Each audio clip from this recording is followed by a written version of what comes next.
tout le monde, j'espère que vous allez bien. Alors, avant de commencer, je vais vous faire deux petits rappels. Non, là, ça fait 4. Deux petits rappels. Le premier, c'est le but de la chaîne. Pourquoi? Parce que j'ai eu la surprise hier d'avoir un commentaire sur ma vidéo sur Gary Hilton. Un commentaire, évidemment, que j'ai tout de suite effacé, m'exposant un problème des personnes d'origine maghrébine en Corse. Alors j'ai répondu direct dans la foulée à cette personne que ma chaîne était ni sur le racisme ni sur la Corse. Alors j'ai pas vu de rapport en plus parce que Gary Hilton il est ni d'origine des pays de l'Est ni Corse. Donc voilà, pour ceux qui n'ont pas vu ou pas compris ma vidéo de présentation, je m'appelle Clarisse et ma chaîne est sur le thème des États-Unis, comprenant le true crime, le paranormal, des faits décalés, marrants ou inédits. Enfin, tout ce qui sort de l'ordinaire, quoi, se passant aux États-Unis ou avec des Américains. Et en aucun cas concernant la Corse, les pays de l'Est ou le racisme. Voilà. Mon deuxième petit rappel du jour, c'est évidemment de s'abonner. Pourquoi? Parce que c'est important pour la chaîne et gratuit pour vous. Je sais que c'est chiant de l'entendre à chaque vidéo, mais je vais vous montrer les statistiques.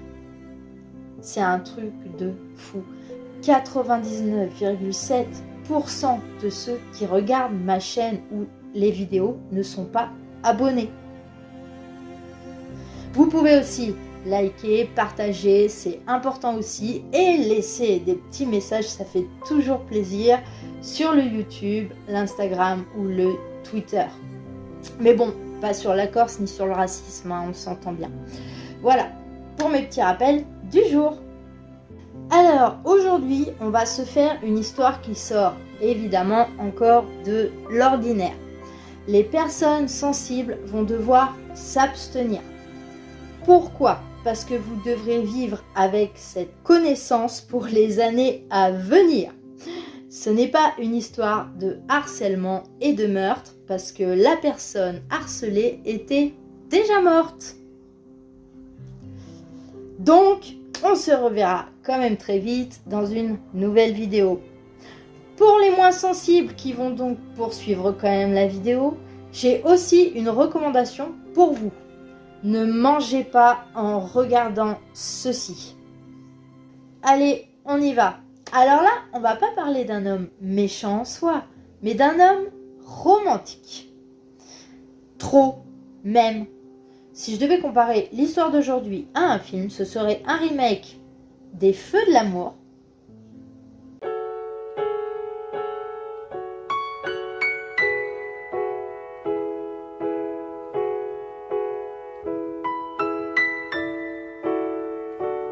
Mais version Conte de la crypte.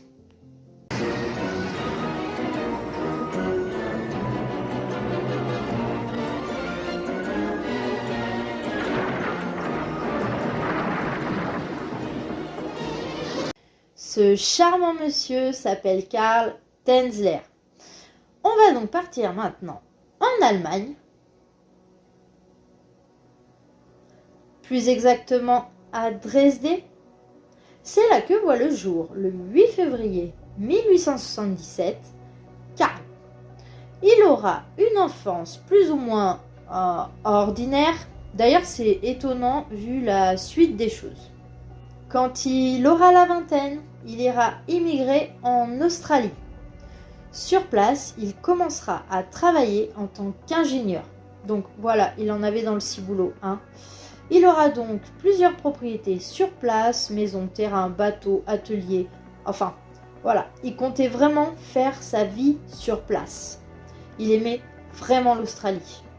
Malheureusement, la Première Guerre mondiale est arrivée et il a été placé par des Anglais sur place, donc dans un camp de concentration pour Allemands. Il avait à ce moment-là 37 ans. À la fin de la guerre, il a été relâché et forcé de rentrer en Allemagne par les autorités australiennes. En rentrant dans son pays d'origine, il ira immédiatement chez sa mère voir si celle-ci avait survécu à la guerre. Et par chance, oui, celle-ci allait très bien. Il retrouvera après un travail d'ingénieur et là-bas, il rencontrera une jeune femme nommée Doris Schaefer avec laquelle il se mariera en 1920. Ils auront très vite 2 enfants, 2 petites filles, Aïcha et la cadette Clarista. Alors, je vous rassure, Clarista, c'est pas moi, hein. Qu'on soit bien d'accord, je suis pas si vieille que ça. Malheureusement, donc, justement, cette petite Clarista décédera à l'âge de 10 ans seulement, d'une infection bactérienne, une diphtérie plus exactement. Mais Karl ne le saura pas, enfin, pas tout de suite. Pour la simple et bonne raison, c'est qu'il a abandonné sa famille en 1926, soit 8 ans plus tôt. Alors, je vous ai dit qu'il était romantique, mais pas sur ce coup-là, hein, on est bien d'accord. Sa femme Doris déclarera par la suite que Karl n'était plus le même. Il avait énormément changé avant son départ. Il parlait constamment d'un rêve récurrent qu'il faisait, où il voyait une de ses ancêtres, Anne-Constance de Brockdorff, lui présenter la photo d'une jeune femme aux longs cheveux noirs en lui annonçant que cette jeune femme en question serait l'amour de sa vie. Ouais, à ce point-là. Donc bon, Karl est donc persuadé qu'il s'agit d'un rêve prémonitoire. Il était complètement obsédé par ce rêve. Et il avait qu'une idée en tête, la trouver. Il est donc parti pour recommencer sa vie avec cette belle brune imaginaire. Ouais, c'est un bon plan. Vas-y Karl, c'est parti. La sœur de Karl avait immigré aux États-Unis en Floride plusieurs années auparavant. Il a donc décidé de la rejoindre pour chercher sa future femme là-bas. Karl avait à ce moment-là 49 ans. À Key West, donc sa nouvelle ville d'adoption, il trouvera vite un job en tant que technicien de radiologie au sein de l'hôpital militaire de Key West, donc en Floride. Bah oui, hein, sur ma chaîne, je pouvais pas rester en Allemagne. En tout cas, Karl travaillera et commencera à se faire sa petite routine plusieurs années jusqu'en 1930. Donc le mec, il était déjà louche, mais c'est là que ça devient pire. Il fait la rencontre d'une de ses patientes de l'hôpital. Donc la jeune femme est d'origine cubaine, elle a 21 ans, elle se prénomme Elena Milagro de Hoyos, dite Hélène. Bon, on va l'appeler par son prénom, Elena. Le père d'Elena est fabricant de cigares et sa mère est mère au foyer. Elle avait 2 sœurs, une où j'ai pas trouvé le nom et l'autre c'est Florinda. Elena, elle, s'est mariée en 1926 avec un homme du nom de Luis Meza. Malheureusement, après une fausse couche de celle-ci, il va pas supporter, il va demander le divorce et s'enfuir à Miami. Cool le mec. La pauvre Elena tombera donc à ce moment-là en dépression suite à ces 2 pertes. Donc la perte de son bébé et la perte de son mari. Quoique, ceci dit, avec ce qu'il a fait, le mari, c'est pas une grosse perte. Hein. Elena passera la porte de l'hôpital en compagnie de sa mère en 1930. Elena est souffrante et extrêmement faible. Sa mère déclarera au médecin que son état ne cesse d'empirer de jour en jour. Karl qui bosse à l'hôpital, il a à peine le temps de poser les yeux sur Elena que tout de suite il sait. Il sait que c'est la jeune fille aux cheveux noirs de ses visions, d'ancêtre mort. Elle se trouve là, juste là sous ses yeux, sa bien-aimée, sa libidineuse polissonne. Immédiatement, Karl il fait une fixette, hein, et il est certain qu'elle est venue pour lui, juste pour lui, pour passer le reste de ses jours avec lui. Bon, sur le principe, il se plante un petit peu, hein, parce qu'elle est venue, parce qu'elle a la crève. Hein. En tout cas, tout de suite, il se déclare comme étant la personne responsable d'elle. Alors bon, qu'à la base, je vous le rappelle, il est aucunement médecin, mais il est technicien. Hein. Mais bon. Il affirme donc qu'il prendra le plus grand soin d'elle, qu'il découvrira très vite de quoi elle souffre et qu'il la guérira. Alors, dans le fond, c'est super sympa de sa part, hein, mais entre nous, c'est pas vraiment rassurant d'entendre ça de la bouche d'un technicien.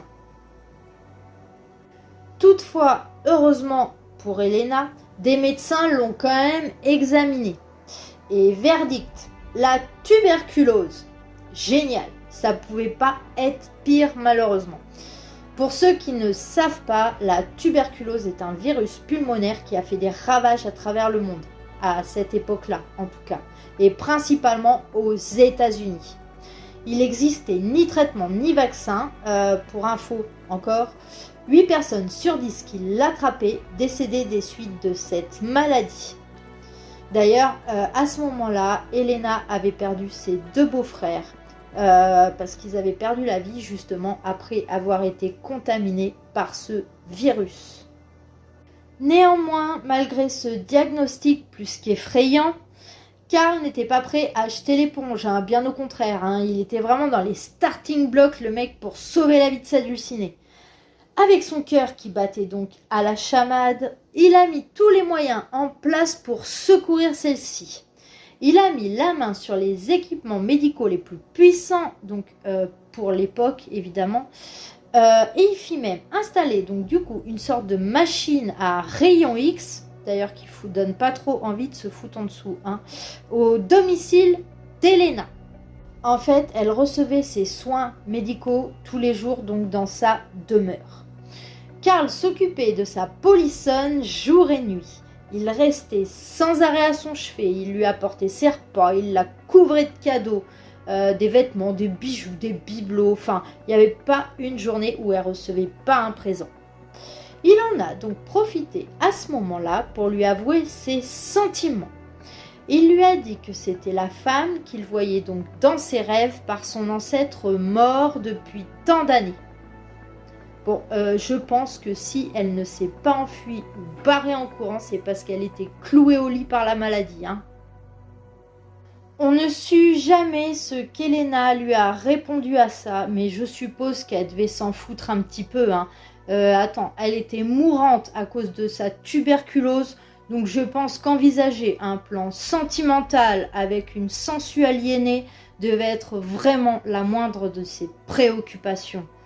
Et la pauvre endurera et subira en fait tout ça pendant plus d'1 année.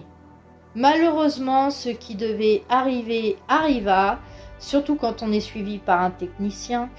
Elena succombera donc des suites de sa tuberculose en octobre 1931. Toute sa famille était dévastée. Et d'ailleurs, étonnamment pour la famille, c'est Karl qui semblait souffrir le plus.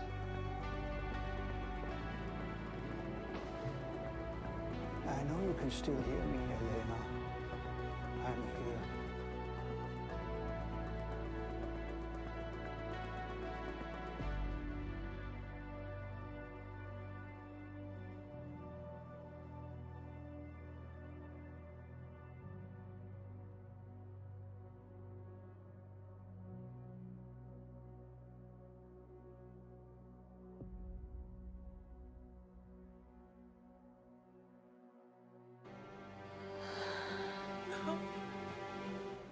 No. Elena. No, please. No.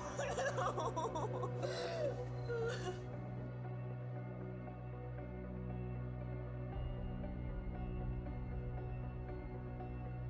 Celui-ci insistera auprès d'eux, donc justement pour financer les funérailles.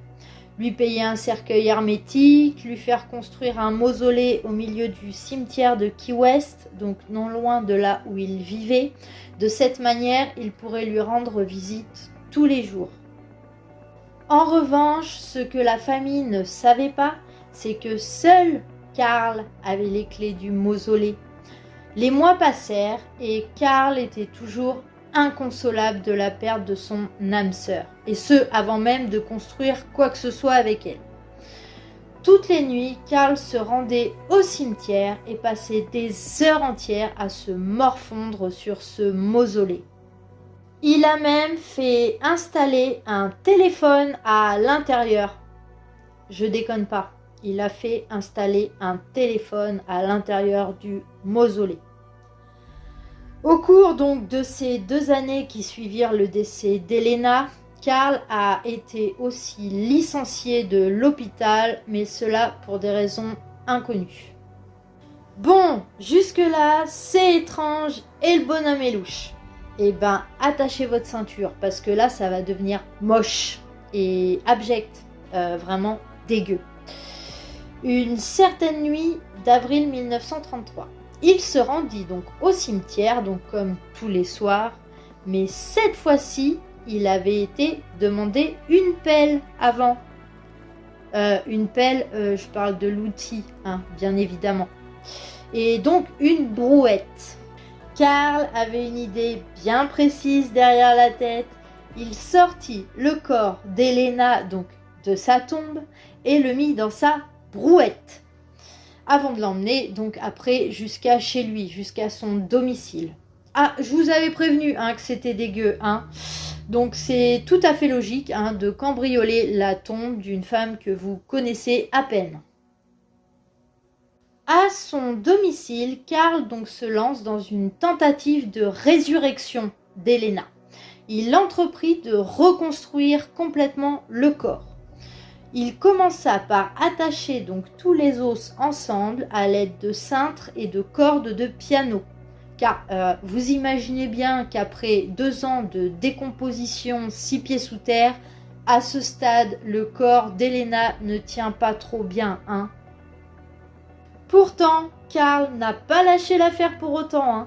Il a donc entrepris de reconstruire la peau au complet de sa bien-aimée. Il utilisa du tissu qu'il trempait dans de la cire et dans du plâtre. Il venait ensuite placer le tout en fait sur le corps et laisser la mixture sécher durant plusieurs jours. Dans les orbites vides d'Elena, il plaça des yeux de verre. Charmant. En ce qui concerne les cheveux, donc, il confectionna lui-même une perruque à l'aide des cheveux de cette dernière, donc qu'il avait précédemment récupéré de la mère d'Elena elle-même. Quelle chance! Il a rempli l'intérieur du corps d'Elena de chiffon, donc pour lui donner une forme plus humaine en fait. Il a... Ça c'est gore. Il a ajouté au niveau du vagin un tube de papier. Il l'a ensuite habillé d'une robe, de gants et de bijoux. Il aspergeait régulièrement le corps de parfums, de fleurs, de désinfectants, d'agents de conservation pour couvrir l'odeur. En fait, tu m'étonnes, ça devait schlinguer là-dedans, moi je te le dis. Hein. Il utilisait chaque jour des produits chimiques de toutes sortes en fait pour conserver le corps aussi bien que possible, mais surtout pour essayer de limiter la décomposition et les odeurs. Il avait installé donc le corps d'Elena dans son propre lit et dormait chaque nuit à ses côtés. Je n'entrerai pas dans les détails moches, mais oui, il faisait plus que dormir. Il aimait aussi la placer autour de la table pour prendre part à des réjouissances, des gueuletons, des festins en sa compagnie. Ou alors il prenait aussi plaisir à danser avec elle à travers la maison, avec une petite musique romantique. Et cette petite routine entre Karl et le corps en décomposition d'Elena durera pendant plusieurs mois, et ces mois finiront par devenir des années. Ah bah oui, hein, parce que sinon les relations à distance c'est difficile hein, les gars. Hein. Le jour où Karl a cambriolé la tombe d'Elena et a kidnappé son corps, il a tout laissé ouvert. Donc quand la famille s'est rendue compte de l'enlèvement d'Elena, enfin de son corps, quelques semaines après, donc le dernier passage de Karl donc, sur la tombe, ils ont été dévastés et surtout enragés à l'idée que la tombe et le corps d'Elena soient profanés. Durant 7 interminables années pour la famille, ils essayèrent désespérément avec l'aide donc de la police de découvrir qui avait fait ça et récupérer le corps.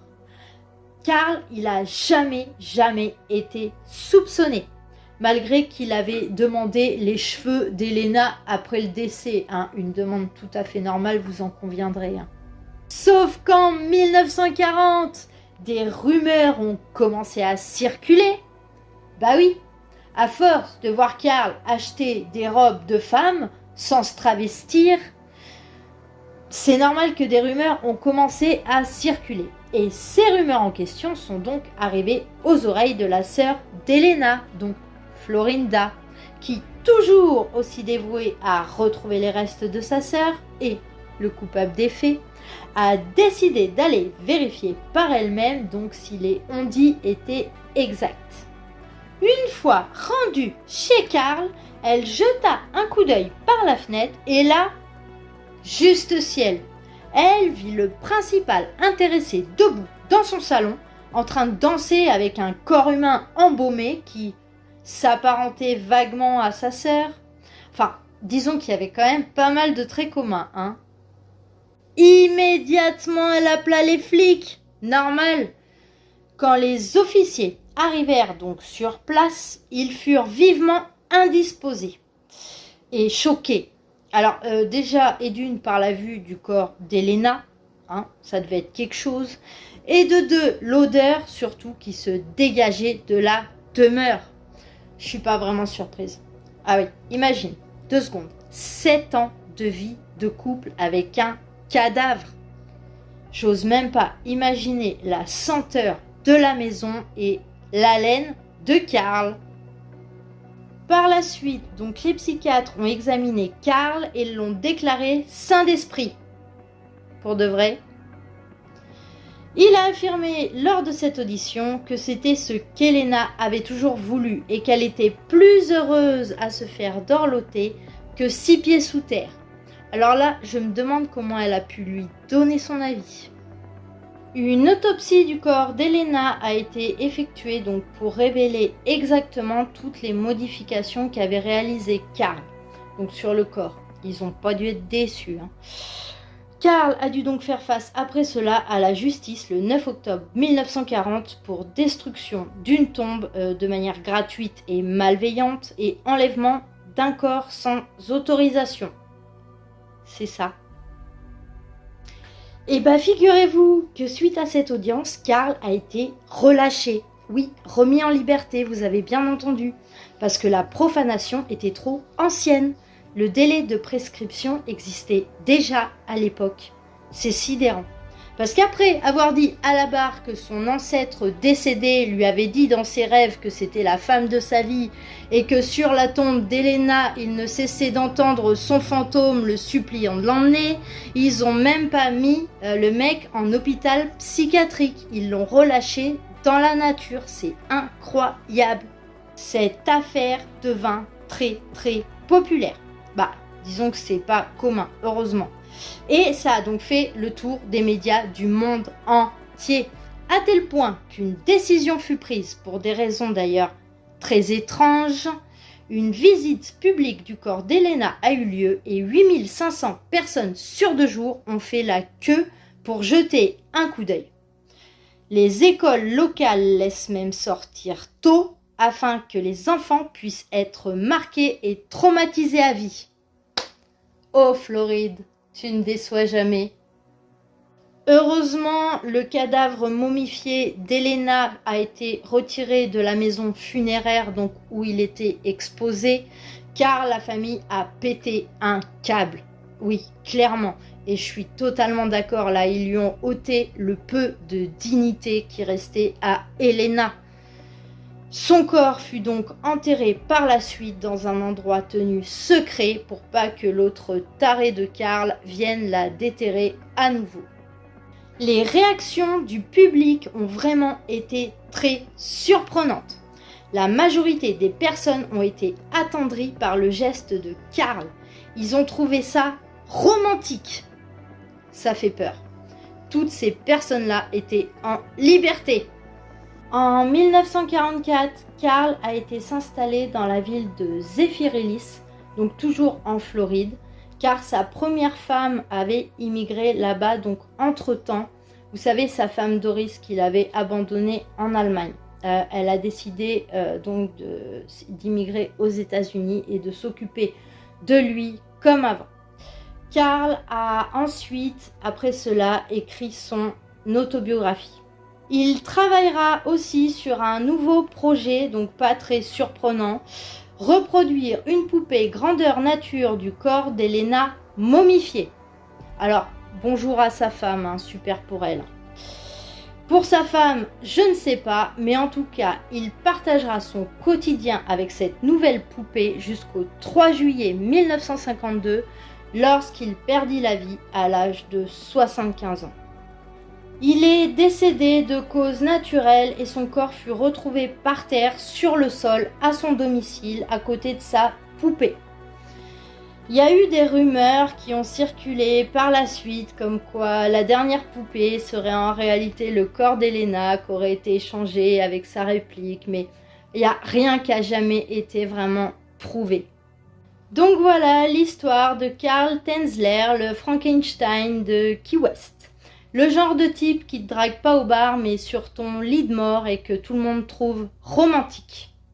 Bon sang, si quelqu'un me fait ça après ma mort, je vous interdis de le trouver romantique les gars.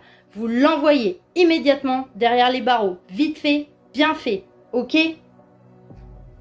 Allez, je vous fais des gros bisous. Faites gaffe à vous. Bye!